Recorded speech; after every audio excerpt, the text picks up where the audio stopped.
Ito pa ang isang viral, ang talamak na nakawan sa Road 10 sa Tondo, Maynila. Sa pool sa video, ang pagbibiktima ng bukas kotse gang. Nasa frontline ng balitang niya, si Ria Fernandez. Sa viral video na ito, nakatigil ang sasakyang yan. Maya-maya, lumapit ang lalaking nakadilaw na t-shirt. Sinundan siya ng isa pang lalaking nakaitim. Walang ano-ano, binuksan ang pintuan ng kotse. Sa kapuwersahang hinablot ang bag ng sakay nito. Nakikipag-agawan pa ang sakay ng kotse pero nahila pa rin ang kanyang bag.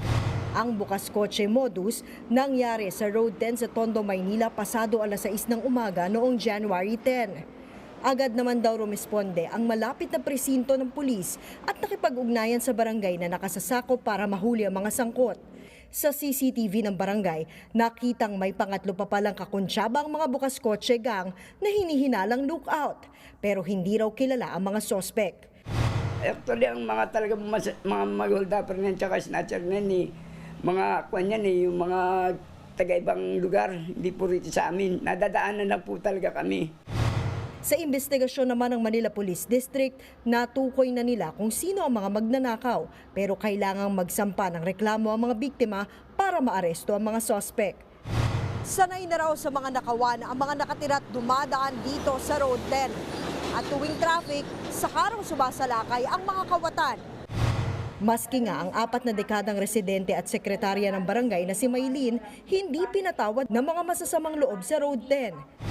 Hindi ko akalain na hahablutin sa akin yung cellphone ko dahil kumpiyansa na ako na taga rito ako na hindi gagawin sa akin ng kung sino man. Talamak din sa Road 10 ang mga jumper o yung mga umaakyat sa truck para pagnakawan. Yung ilang nakakakita sa gawaing yan, mas pinipiling magpatay mali siya kaysa sila ang pagbalingan ng mga kawatan. Hindi ka rin ba nagkaroon lakas na loob si Tahel, yung mga nagnanakaw? Ay, kami ma'am kasi baka umaya, kami naman pag-ano eh. Kasi dito kami, ang hanap buhay ko, dito naman lahat talaga lagi. Nabayaan lang mo lang. Ang ilang driver, sinisigurong nakaalerto at nakalaklagi ang pinto ng sasakyan sa tuwing dumaraan sa Road 10 para hindi mabiktima. Habang ang MPD, magdaragdag daw ng mga pulis na magbabantay sa lugar. Nagbabalita mula sa Frontline, Ria Fernandez, News 5. Mga kapatid, Cheryl Cosim po, huwag maging huli at maging una sa lahat sa balitaan. Para sa tuloy-tuloy na talakayang sa Frontline, mag-follow at mag-subscribe sa social media pages ng News 5.